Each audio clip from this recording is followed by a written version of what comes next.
പെട്ടെന്ന് നമ്മളെ ഓർമ്മയിൽ വരുന്ന ഒരു സോങ് ഏതായിരിക്കും? ഇപ്പം എൻ്റെ മനസ്സിൽ വരുന്ന പാട്ട് ഉയരെ. ഒരു രണ്ടുപേര് പാടാൻ പറ്റും? പഠിപ്പിച്ചിറങ്ങുന്നതാണോ?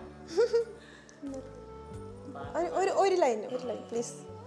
என் சுவாச காற்று வரும் பாதை பார்த்து உயிர் தாங்கி நான் இருப்பேன்.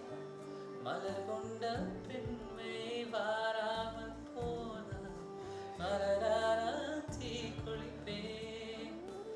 என் உயிர் போகும் போனாலும் புயலில்லை கண்ணே, அதற்காக பாடினேன். வரும் எதிர்காலம் உன் மீது பழி போடும் பெண்ணே, அதற்காக